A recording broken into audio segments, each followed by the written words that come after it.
bem-vinda, bem-vindo à série de podcasts Feel the Future, um papo sobre inovação, tecnologia e iniciativas que já estão mudando o nosso presente e que vão ainda transformar o nosso futuro. Nós convidamos para essas conversas pessoas que têm um olhar diferente e iniciativas inovadoras para o mundo, em diversas áreas. Já falamos aqui sobre os carros elétricos e o futuro da mobilidade no primeiro programa da série. Hoje, o tema do nosso programa é o futuro do dinheiro. A série de podcasts Feel the Future é uma iniciativa da Audi do Brasil, em parceria de produção com o Estúdio Folha. Para conversar com a gente sobre o futuro do dinheiro, convidamos o professor e consultor Gustavo Cerbasi, autor de 16 livros sobre finanças, com mais de 2.500.000 exemplares vendidos. Cerbasi é referência em educação financeira no país. Cerbasi, bem-vindo. Muito obrigada pela presença no podcast Feel the Future. Tudo bem? Tudo bom, Adriana? É um prazer enorme conversar com você, conversar com os seguidores da Audi do Brasil sobre um assunto tão fascinante quanto futuro, quanto lidar com o dinheiro, nossos recursos que são limitados, são escassos nesse mundo. Como que a gente pode trabalhar isso hoje para não faltar amanhã? É um assunto que é apaixonante, tenho certeza que as pessoas vão aprender muito com esse nosso papo aqui. Eu tô assim muito feliz com essa iniciativa e principalmente com esse tema, porque a gente precisa pensar no futuro e dá para começar pensando no futuro, pensando no hoje, né? Quero que você já me diga. Bom, o nosso tema é o futuro do dinheiro, como eu já te falei. E eu quero que você me diga a primeira coisa que te passa na cabeça, a primeira coisa que lhe vem à cabeça quando a gente fala dinheiro e futuro. Que relação você faz de dinheiro e futuro, Cerbasi? Bom, pensando em futuro, eu não posso pensar muito, isso aqui é a primeira coisa que vem à cabeça. Na verdade, dinheiro e futuro, a primeira palavra que vem à minha cabeça é independência.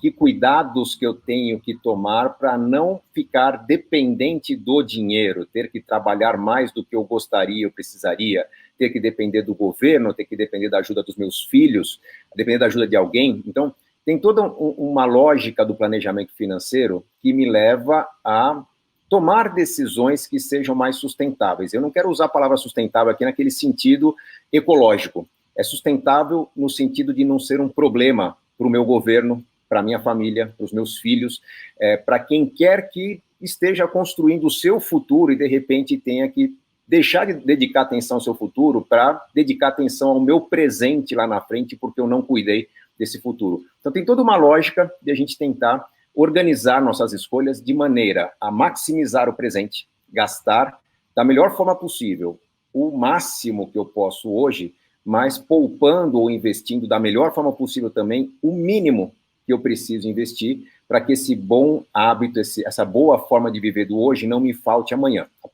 A segunda palavra-chave, além de independência, é equilíbrio. Eu preciso ter equilíbrio nas escolhas para o meu futuro não ser caro para mim como consequência de um presente caro demais. Claro, um presente caro demais, a gente não precisa. Bom, deixa eu encaminhar a nossa conversa te perguntando sobre o dinheiro em papel. Alguns países já não imprimem mais uma cédula, por exemplo, a Dinamarca, desde 2017 não imprime. Na Suécia, muitas lojas já não aceitam pagamento em dinheiro. Índia e Vietnã são países que também estão diminuindo essa circulação de cédulas. A minha pergunta é, você acha que o dinheiro em papel caminha para o fim? Olha, eu não acho, Adriana, tenho certeza, porque eu, esses dias, me dei conta, assim, fui procurar minha carteira e depois de fazer 3 viagens, eu estou morando em São Roque, interior de São Paulo, depois de 3 viagens que eu fiz, eu me dei conta que minha carteira estava em São Paulo.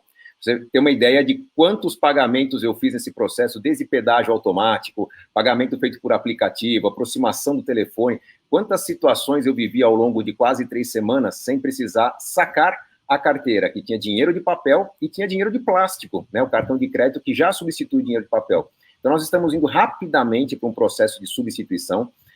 O papel moeda, ele passa a ter uma função mais relacionada à estabilidade dos sistemas que não funcionam muito bem, por exemplo, no interior do interior do interior, a internet às vezes não é suficiente, os sistemas acabam não sendo uniformes, eu não consigo garantir que um pagamento vai acontecer através de um aplicativo, por exemplo, então o dinheiro de papel acaba cumprindo uma função. E tem também aquela questão das transações entre países, pessoas que viajam, né? Na Europa ainda há uma circulação de pessoas no país todo, por isso que ainda existe um resquício de pagamento de papel moeda, através de papel moeda, mas, com certeza, com o uso cada vez mais frequente de aplicativos para transporte, para compra de alimentos, com a disseminação de sistemas de pagamento, como o Pix, que está começando agora no Brasil, que organizado pelo Banco Central, faz com que basta você fornecer ou seu CPF, CNPJ, ou data de aniversário, enfim, alguma informação-chave, você já consegue fazer transação entre pessoas. Isso faz com que, por questões de segurança, de praticidade, de ganhar tempo, as pessoas tendam a aderir rapidamente a esse tipo de processo. Então, eu acho que nós, em pouco tempo, estaremos lidando com o dinheiro de uma forma surpreendente, quase que como uma forma de algo de museu. Em que, puxa, olha, faz tempo que eu não pegava isso na mão. Vai continuar, porque os sistemas falham, mas ainda será algo cada vez mais residual, com certeza. Bom, a gente pensando nessa geração, tem uma geração que nasceu já com a internet, uma geração que já nasce conectada, e essa relação desse jovem com o dinheiro também é diferente. Você acha que os jovens estão se preparando para viver com menos dinheiro, dando mais ênfase a uma economia de compartilhamento, por exemplo, ou utilizam essas novas tecnologias de uma forma mais fluida? Eu não tenho dúvidas, porque a nossa geração, né, a minha, a sua, a Adriana, geração que tem filhos hoje, ainda é uma geração que foi educada para estudar, para mergulhar numa carreira durante um certo tempo e se dedicar a uma atividade profissional única ou cada vez mais especializada para um dia se aposentar e talvez tentar viver bem nessa aposentadoria.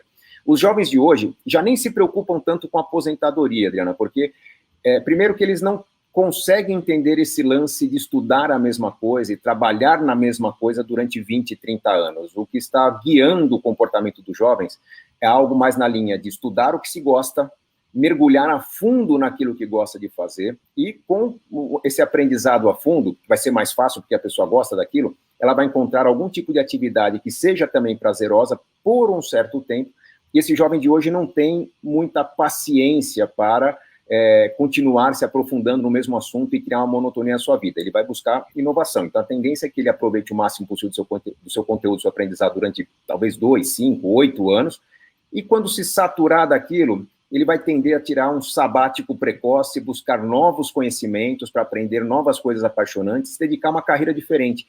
Então, enquanto a gente tinha uma carreira mais linear, até a geração que hoje está dos 40 para os 50 anos, as novas gerações já procuram uma carreira mais cíclica, em que de tempos em tempos, a cada década, vai se estudar alguma coisa diferente, vai se viver num lugar diferente, vai se ganhar um dinheiro de uma forma intensa, porque quem faz o que gosta e aprende muito sobre o que gosta tende a colher resultados diferenciados, e aí, por colher resultados diferenciados, vai poder, num dado momento, tirar o seu tempo para estudar mais e começar uma outra etapa na carreira.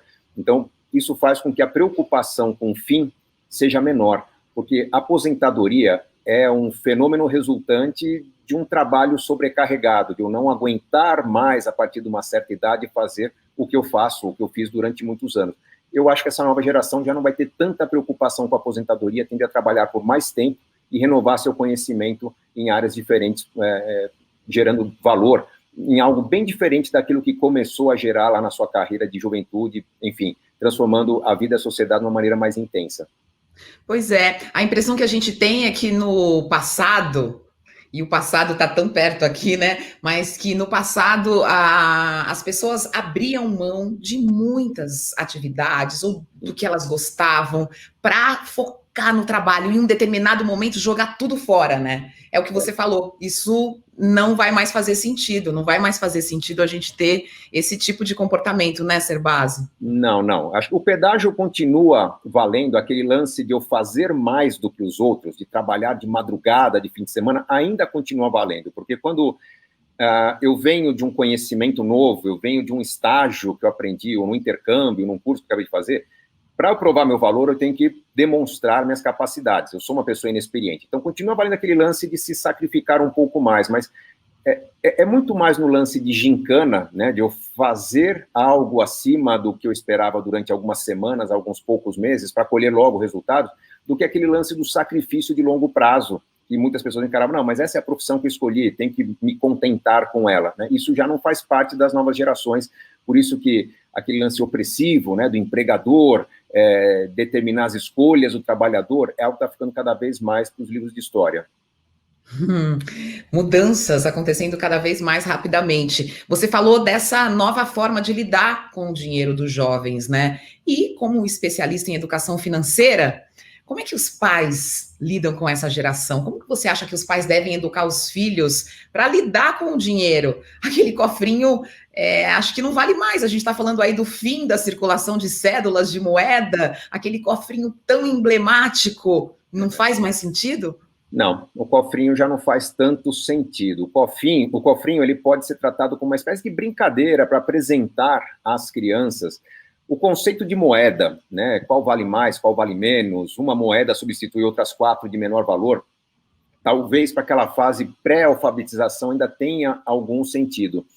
Hoje, se pais estimularem filhos a guardarem dinheiro no cofrinho, sem rentabilidade, sem rendimento, visando colher algo dali a alguns meses, na verdade esse pai está educando o filho a continuar maus hábitos dos adultos, que deixam dinheiro parado na conta, às vezes durante 2, 3 meses, sendo que hoje qualquer banco, qualquer fintech de investimento permite que você invista seu dinheiro por 5, 10 dias, para que ele não fique parado na conta. Então, o que nós temos que estimular nossos filhos é a ideia de que, enquanto eu não uso meu dinheiro, ele pode estar crescendo, mesmo que lentamente, em algum lugar. Parece pouco, né, deixar o dinheiro aplicado 10 dias, olha, mas ganhei apenas R$10 de rendimento. Mas se você entender que são 12 meses no ano, durante 12 meses no ano, meu dinheiro pode ficar 10 dias aplicado, isso ao longo de 20, 30 anos da minha vida, eu posso lá na frente fazer uma bela viagem com esse rendimento que eu não desperdicei. Então, a educação que os pais têm que transmitir aos filhos não é a educação do tipo, o que nós fazemos, você deve fazer. Os pais devem estimular os filhos a se envolverem mais em aprendizado sobre esse assunto e aprenderem juntos, porque talvez os filhos aprendam até antes do que os pais sobre funcionalidades das novas soluções digitais que estão surgindo. É muito mais uma postura de acompanhar o aprendizado do que de transmitir aquilo que sempre funcionou na vida dos adultos, até porque quem acompanha um pouquinho do mercado financeiro no Brasil e no mundo sabe que as transformações estão incrivelmente aceleradas. O tempo que demorou para cartões de crédito e débito substituírem o dinheiro de papel, e agora já nem cartões de crédito e débito estamos usando, só olhar para o telefone já aprova uma compra, é um tempo muito curto e essa transformação continua. A tecnologia não tem fim, ela é exponencial, né, Adriana? Claro. Eu tenho aqui, inclusive, dados de um estudo realizado este ano pela The Economist, que mostra que 64% das pessoas do mundo utilizam mais meios digitais de pagamento do que físicos para realizar suas compras. É isso que você está falando, a mudança já está acontecendo. Você acredita que no futuro haverá um maior interesse, então, por criptomoedas, por exemplo? Porque, na sua opinião, até hoje essas moedas digitais, como bitcoins, não alcançaram uma popularidade, a gente pode falar, uma grande popularidade. Não, nós já tivemos uma curva de adesão aos criptoativos mais rápida do que temos hoje. Talvez há 2, 3 anos atrás, nós vimos várias matérias na mídia mostrando que salões de barbearia, padaria, supermercados estavam aceitando e deixaram de aceitar. Por quê? A tendência é sim que nós tenhamos cada vez mais criptoativos sendo utilizados como meio de pagamento, mas esses criptoativos não podem ser objeto de especulação, como aconteceu no mercado financeiro. O que aconteceu é que o Bitcoin, por exemplo, é o criptoativo mais conhecido, ele, de repente, começou a ter uma busca muito grande por ele, o valor que era de 1.000 passou para 5.000, para 9.000, para 10 mil dólares, e o que aconteceu? O problema passou a ser do lojista. Imagina uma montadora de automóveis, Adriana, que vende um automóvel por, digamos, 1 Bitcoin, e o Bitcoin, de um mês para o outro, dobra de valor. A montadora vai reduzir o valor do automóvel pela metade, ou vai cobrar mais do consumidor, vai ter que trabalhar com uma bolsa de valores, isso não funciona. Então, os criptoativos, para funcionarem bem, tem que ter um valor razoavelmente estável, como é estável o valor do dólar, do euro, por exemplo.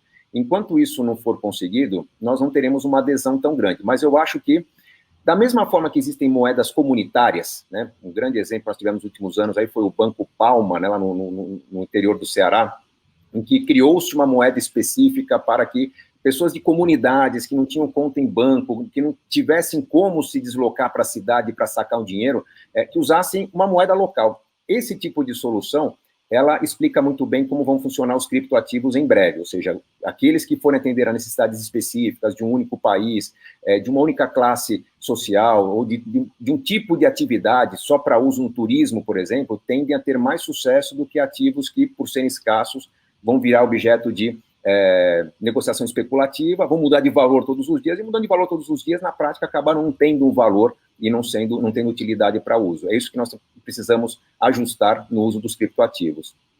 Ah, que interessante. A gente sabe que uma grande parte da população, né, grande parte da população mundial ainda não tem acesso aos serviços bancários, mas o número de pessoas que usa o celular só cresce. O que você acha? Você acha que as novas tecnologias vão ser usadas por essa população a partir do celular, a partir do pagamento móvel, sem necessariamente ter uma conta no banco, por exemplo? Não tenho dúvidas. Agora há pouco você mencionou países que estão abandonando a moeda, Dinamarca, Vietnã, Suécia. Não por acaso são países que têm um menor nível de desigualdade, uma educação mais uniforme da sua população, um acesso mais uniforme a todas as oportunidades, então isso faz uma diferença muito grande. Nós vivemos no Brasil uma desigualdade gigantesca, muitas vezes creditada a preconceito, a aspectos de renda, né? Ganha menos, então não valorizo, mas o que, na verdade, cria desigualdade no Brasil é a grande diferenciação de educação. Os mais ricos pagam por uma educação muito diferente daquela que é oferecida gratuitamente a quem tem menos renda. Isso é muito difícil de equacionar, porque exige um esforço político, uma mobilização política muito grande, mas o acesso à internet, o acesso a ferramentas, a serviços, através do telefone celular, já é bem mais uniforme do que a educação. E as pessoas estão tirando atraso através desse tipo de ferramenta, aprendendo através de conteúdo digital, acessando ferramentas de bancarização, de acesso a crédito, de uso do cartão de crédito, que não demandam nenhum tipo de conhecimento, de acesso específico a oportunidades, porque a pessoa vive, digamos, numa grande cidade. Então, o acesso à internet hoje supre uma parte, não totalmente, mas uma parte importante dessa carência educacional que faz com que haja grande desigualdade. Então, quanto mais acesso nós dermos às pessoas a funcionalidades como pagamento digital, isso já existe, mais rapidamente será a transformação. E já existem, gente, as fintechs, bancos digitais, hoje permitem abrir conta sem necessidade de saldo mínimo, não tem que ter R$1.000 para abrir uma conta, não tem que ter um valor mínimo para investir. Basta a pessoa ter conectividade. Se tem dúvidas, tem tutoriais, tem vídeos, tem canais gratuitos no YouTube que ensinam. Então, o que falta é a provocação para que as pessoas mergulhem nessas oportunidades e aprendam mais. Agora, eu acho interessante também que essa discussão não fique fora desse estudo de tendência, né? Uma discussão sobre democratização, né? Quem é que vai poder utilizar essas moedas, essas criptomoedas? Como é que isso vai acontecer? Que impactos isso pode ter no mundo, né? Sem dúvida, sem dúvida. Hoje, quando você fala que um criptoativo, um Bitcoin está valendo, digamos, 9, 10 mil dólares, é um valor muito grande, mas formas de pagamento mais diretas, em reais mesmo, né? Quando eu mencionei agora há pouco o Pix, que é o sistema de pagamento automatizado, instantâneo, coordenado pelo Banco Central. Se eu tenho alguns reais na minha conta, eu não preciso de dados da conta do outro, não preciso ter um cartão de crédito para fazer uma transferência bancária. Se a outra pessoa tem uma conta num banco, numa cooperativa de crédito, ou simplesmente num sistema de pagamento, né? Não chegam a ser bancos digitais, mas sistemas de transação de moeda que existem para fazer compras em canais específicos, basta eu ter o CPF da pessoa para fazer um pagamento para ela. Então, se alguém presta um serviço para mim aqui em casa e eu recebo o CPF dessa pessoa, ela me dizendo que essa é a chave de pagamento, ela já está fazendo transações comigo.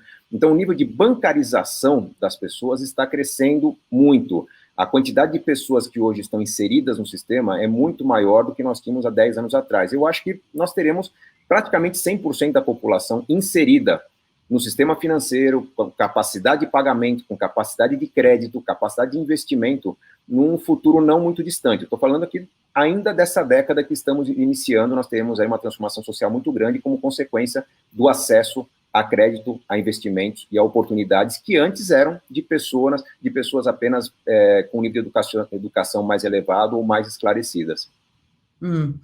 Bom, nós estamos vivendo essa transição agora, comprando muito por meio digital, usando pouco dinheiro. Você deu o exemplo da sua carteira que você esqueceu durante 3 dias, ela não fez a mínima 3 falta. semanas. 3 semanas. 3 E não fez a semanas. mínima falta, olha só. Mas, de alguma forma, eu acho que você estuda isso também por ser um especialista em educação financeira. A gente que está nesse momento de transição agora, não está com o dinheiro na mão, não ter exatamente esse controle mais físico e visual, não pode atrapalhar no nosso planejamento, não pode atrapalhar na hora de eu fazer, de eu saber o quanto eu estou gastando. Como é que nessa transição eu posso também reprogramar o meu cérebro? Como eu falei, a mudança é muito rápida, né? E no começo a gente se sente um pouco desconfortável, mas é muito simples a adaptação a esse processo em que você chama um veículo, né? Um transporte por aplicativo, por exemplo, e quando você se deu conta, já saiu dele, já está pago, sem preocupação alguma. Isso faz com que as pessoas tenham uma maior tendência a gastar. Sua pergunta é muito pertinente, porque eu já não me preocupo mais com quanto saiu da carteira, com o dinheiro que está acabando na carteira, com o saldo que está acabando, principalmente para quem usa cartão de crédito, porque não há um aviso que o saldo acabou, né? Lá quando chegar a fatura que eu vou saber que eu gastei mais do que o previsto. Então, a organização é fundamental, a organização financeira, ter a disciplina de ou adotar um aplicativo, ou ter num bloco de notas o total de gastos que eu tenho com cada atividade da minha vida ao longo do mês, ou como eu faço hoje, eu já não acompanho exatamente um orçamento doméstico tradicional do quanto eu gasto com a moradia, com a saúde, com a educação dos meus filhos, porque os grandes gastos, todo mundo lembra, Adriana. Se eu perguntar para você quanto você gasta com o condomínio do seu apartamento, quanto custa a escola, a creche do seu filho, você sabe aquilo na ponta da língua. O que nos faz errar são os pequenos gastos. A garrafinha d'água que você compra, aquele transporte rápido que não estava previsto, um livro que você comprou para ler. Então, o importante é você ter alguma referência de onde consultar o quanto você está gastando. E, por exemplo, a fatura do cartão de crédito já é essa referência. Então, em vez de montar um orçamento, se eu tenho uma verba para gastar, digamos, R$4.000 por mês no cartão de crédito, o mês tem 4 semanas, eu tenho que entender que é R$1.000 por semana. Se no fim da semana eu gastei 1.050, na próxima semana eu tenho que estar um pouco mais atento, gastar um pouco menos. Ter essa disciplina de acompanhar com frequência ajuda no início. Depois que eu adquiro a disciplina do consumo, eu já nem preciso de tanta frequência. Então, o exercício que eu recomendo para as pessoas baixe um aplicativo, monte uma planilha, monte um bloco de notas, acompanhe quase que diariamente sua fatura do cartão no começo, e você vai perceber essa disciplina se formar, e mais para frente basta olhar a fatura do mês para ter a consciência de ajustar no mês seguinte e ter um comportamento mais disciplinado. A gente já falou sobre isso, mas eu queria detalhar, porque é algo que eu acho que é um caminho, eu acho, para o mundo, para a nossa economia também, que é essa economia do compartilhamento, né? A gente pode trocar, né? Trocar serviços, trocar até produtos, e é algo que você entende como uma tendência? Você acha que existe a possibilidade de isso fazer diferença nas grandes economias? Faz, Adriana, porque como eu falei agora há pouco, há uma tendência das carreiras serem mais cíclicas, e sendo cíclicas, as pessoas vão ter menos apego à estabilidade. Qual que é o grande problema hoje da classe média brasileira? Não tenho medo de dizer que é a casa própria. Não que as pessoas não devam ter, tá? Mas a pressa por ter a casa própria faz com que alguns jovens, ainda na casa dos 20 e poucos, 30 anos, já tenham uma prestação da sua moradia que ocupa quase 1/3 do orçamento familiar. E esse 1/3 do orçamento que é ocupado com a moradia faz com que não haja muita liberdade. Eu não consigo, por exemplo, diante de uma pandemia, diante de uma perda de emprego, eu não consigo reduzir o meu orçamento pela metade, porque, puxa, se 1/3 é só o aluguel, o financiamento da casa, mas um tanto é conta de energia, de água, de gás. Eu tenho um engessamento nas escolhas que faz com que, diante do imprevisto, eu entre em desespero porque não tenho o que cortar, tudo é obrigação contratada.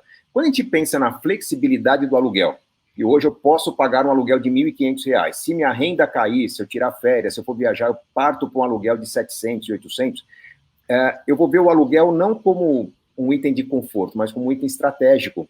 Não tendo compromisso de pagar, eu tenho mais mobilidade. Eu posso hoje estudar no Brasil, amanhã eu posso estudar na Europa, depois eu posso estudar na Argentina, e posso buscar trabalho em lugares diferentes. Então, Pensando no aluguel da moradia, eu posso levar essa ideia para o aluguel do transporte, para o aluguel dos equipamentos que eu preciso, para o aluguel das ferramentas de trabalho, e o compartilhamento acaba sendo uma maneira de eu ter a posse, ter a utilidade daquele bem ou daquele serviço que eu preciso, sem ter a propriedade, que muitas vezes vai engessar minhas escolhas, tanto financeira quanto estrategicamente. Então, a gente entende que essa geração que hoje está pensando em mudanças mais frequentes de vida será uma geração sem a preocupação de ter um carro, ter uma casa, porque eles querem estar numa casa, querem usar um certo carro por um certo tempo.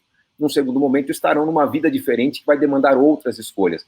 E não, talvez o que sejam hoje as grandes propriedades das pessoas, casa, carro, computador, num futuro próximo, serão itens possuídos por poucas pessoas ou poucas empresas e alugados, compartilhados por muitas pessoas. Isso deve elevar o grau de conforto das pessoas, porque quando você tem liberdade de pagar aquilo que você pode no momento, você vai ter algo que maximiza a sua capacidade. Quando você tem que comprar uma casa que vai pagar por 30 anos, você tem um sufoco para pagar essa casa nos primeiros 15 anos, depois a renda sobe, mas você já comprometeu liberdade de treinamentos, de desenvolver sua carreira, uma série de aspectos que seriam mais viáveis se você gastasse menos no momento em que você ganha menos. Então, ter um bem ajustado ao momento de vida é fundamental para eu ter mais potencial na minha carreira e na minha vida. Como a educação financeira é importante, né? Falar de futuro sem falar de educação financeira parece que não faz sentido, porque você não consegue planejar, realizar, você não consegue chegar num objetivo, né? É preciso ter isso muito claro. As pessoas têm que entender que educação financeira não é um conjunto de técnicas para ajudar a cortar gastos e fazer poupança. É educação financeira que nos leva a escolhas melhores. Se eu precisar me endividar, eu vou me endividar da forma mais eficiente. Se eu precisar comprar, eu vou comprar aquilo que seja mais duradouro na minha vida. Se eu for investir, eu vou investir naquilo que é mais eficiente. Então, com escolhas mais eficientes, o resultado do meu suor, do meu trabalho, vai ser de mais frutos, mais benefício para a minha vida. Então, basicamente, a educação financeira se traduz em escolhas melhores. Quero falar de um assunto bem do momento que os bancos começam a trabalhar com o Pix. Eu queria que você falasse sobre isso, explicasse o que é para a gente e falasse sobre o impacto que isso pode ter. Como eu mencionei agora há pouco, o Pix já está chegando para as pessoas, muita gente não sabe o que é, né? O Pix nada mais é do que um sistema de pagamento mais eficiente e uniforme, coordenado pelo Banco Central do Brasil, em que todos os pagamentos passam a ser instantâneos. Se eu fizer um pagamento para você, Adriana, você 10 segundos depois vai conferir no seu extrato, o pagamento já está lá. E não tem custo também nessa operação, diferentemente das transações através de DOC, TED, que a gente costumava fazer até pouco tempo atrás. O Pix é pagamento instantâneo, sem custo, e de uma maneira igual para qualquer tipo de agente financeiro. Se eu tiver minha conta, como eu falei, numa cooperativa de crédito, se minha conta estiver num sistema de pagamentos que não é banco, ou se estiver num banco mesmo, o serviço vai ser exatamente o mesmo, e o impacto será numa redução dos custos financeiros para as pessoas, porque tinha aquele lance até pouco tempo atrás que quem tinha grandes investimentos não pagava a cesta de tarifas, quem não tinha investimento nenhum no banco pagava 7, 8, 10, às vezes 15 reais para fazer uma transferência bancária, o que inibia a pessoa a fazer esse tipo de pagamento. Hoje não, as pessoas não tendo custo, tem uma maior facilidade para fazer esse pagamento. Então, o primeiro impacto que nós percebemos é uma circulação maior do dinheiro. Circulação não é necessariamente você gastar mais, tá? Você sim, talvez gaste mais, você tem maior facilidade de receber o dinheiro. Então, trabalhadores informais que tinham dificuldade para apresentar um projeto, para conseguir vender para um pequeno negócio, para uma pequena empresa, terão mais facilidade para transacionar dinheiro. Então, se pagaremos mais, receberemos mais também. E a tendência é que a economia se fortaleça com essa agilidade e menor custo desse novo sistema de pagamentos que está disponível para todos agora, pessoas físicas e jurídicas. Claro. É como você falou, isso vai movimentar, isso vai fazer com que muitas pessoas optem, né, por fazer esse tipo de pagamento. Exato. É claro, né? Isso vai fazer com que a gente utilize mais. Eu queria fazer aqui a nossa última pergunta, uma pergunta de futurologia. Eu quero saber o que você acha que vem pela frente. É claro que muita coisa você já consegue mapear, Serbasi, mas tem algumas outras que para nós aqui, nós mortais, ainda não captamos e que você já consegue dizer para a gente. Qual que é o futuro do dinheiro?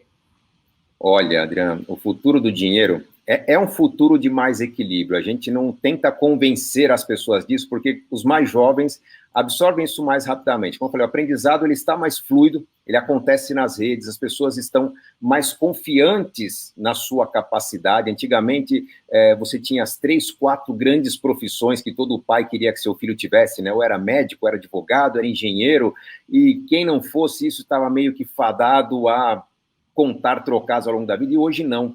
As pessoas conseguem se conectar com seus clientes, conseguem se conectar com o seu aprendizado, porque as tribos são encontradas mais facilmente nas redes, né? Eu não preciso conviver com pessoas que são como eu sou. Eu vou encontrar essas pessoas no mundo inteiro. Então, se eu tiver uma ideia sensacional de um produto que eu desenvolvo, de algo que eu queira vender, que tenha 0,1% da população que tem interesse, hoje o meu mercado não é a minha lojinha numa esquina, num bairro, numa comunidade. Hoje eu vendo para o mundo, não importa se eu estou num shopping sofisticado ou numa casinha lá no meio da comunidade.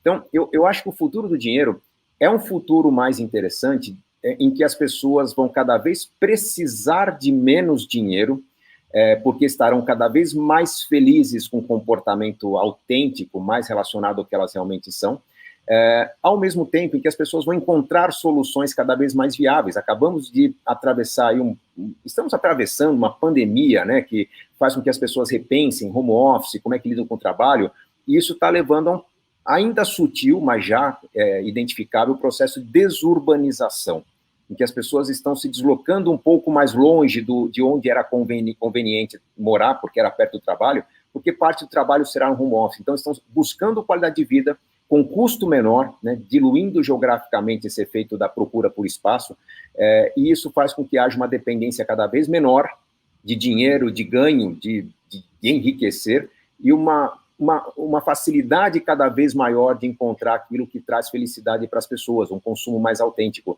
Eu não tenho que ter o carro igual do meu vizinho, vestir a moda igual que todo mundo está vestindo na minha cidade para me sentir inserido na sociedade. Eu me insiro nas redes sociais. Então, eu acho que nós estamos caminhando para um mundo mais saudável, mais sustentável, substituindo gradualmente o consumerismo ou consumismo por hábitos mais minimalistas, mais eficientes. E para quem não entende que é minimalismo, é o consumir apenas o que é necessário, eu não acho que vai ser o modelo final da nossa sociedade. Acho que as pessoas estão atravessando do consumismo para o minimalismo para chegar naquilo que eu posso chamar de essencialismo, de consumirmos mais daquilo que é verdadeiramente importante para nós. Para saber o que é verdadeiramente importante, eu preciso me conhecer. Para me conhecer, eu preciso estar com pessoas que validem o que é bom, o que não é no meu comportamento, e essa facilidade de encontrar as tribos nas redes sociais está ajudando muito nesse processo. Você vê que as pessoas que eram tímidas, nerds, fechadas, não encontravam seu caminho, hoje elas encontram, estão criando riqueza. Então, é uma questão, como a gente falou, de democratizar o acesso à informação, à conectividade, para que as pessoas se encontrem melhor. E eu não estou vendo falta de emprego, não estou vendo no futuro dificuldades de construir riqueza, eu estou vendo exatamente o caminho contrário, porque as escolhas serão cada vez melhores, com mais consciência da educação financeira, das oportunidades que o dinheiro nos traz, mesmo que esse dinheiro não seja volumoso, né? Eu preciso não ter muito dinheiro, eu preciso ter dinheiro suficiente para bancar as escolhas que me fazem mais feliz nessa vida. Serbazi, como é que a tecnologia vai fazer parte desse novo comportamento, dessa nova forma de viver? Olha, Adriana, é interessante perceber que existe investimento disponível no mundo, e quando há oportunidade desse investimento ser usado no sentido de melhorar a vida das pessoas, ele é utilizado rapidamente. Nós atravessamos uma pandemia incrível, estamos num processo de resolução dessa pandemia, mas o grande risco que nós vivíamos quando as pessoas passaram a trabalhar no home office, no homeschooling, né, estudando de casa, era o risco de talvez de uma quebra, né, de um colapso no sistema de comunicação, de internet, e isso não aconteceu. Por quê? A tecnologia, felizmente, ela está preparada para os próximos 15, 20 anos de transformações, ela está aguardando o desenvolvimento de sistemas para aproveitar conhecimento que já existe. Então, na prática, eu não vejo a tecnologia como limitação, nem o investimento para colocá-la em prática como limitação. A limitação que nós temos hoje é a de desenvolvimento da ciência, de desenvolvimento da pesquisa, e quanto mais governos, instituições de ensino, empresas investirem em ciência, em desenvolvimento de ideias, aplicativos, soluções, mais rapidamente será a transformação, porque o futuro já está lá aguardando, latente, para ser colocado em prática. Só falta a realidade das pessoas ser transformada pela educação, pelo conhecimento. Nós conversamos com Gustavo Cerbasi sobre o futuro do dinheiro e o que vai vir por aí de inovador em meios de pagamento e educação financeira. Muito obrigado, Cerbasi. Sua participação foi incrível aqui no podcast Feel the Future. Sensacional. Obrigado, Adriana. Eu tenho certeza que se cada pessoa que nos ouviu souber aproveitar uma gotinha de conhecimento aqui, nós teremos construído um mundo melhor. Uma oportunidade que a gente tem que fazer acontecer sempre. E espero que você tenha gostado dessa conversa. Eu te convido para acompanhar todos os programas desta série de podcasts. A gente está conversando sobre iniciativas inovadoras em várias áreas. Em cada programa, a gente apresenta um tema diferente e instigante. E vem muito mais por aí. Super obrigada por nos acompanhar. Esta série de podcasts é uma iniciativa da Audi, em parceria de produção com o Estúdio Folha. Você pode ouvir todos os programas na sua plataforma de áudio preferida.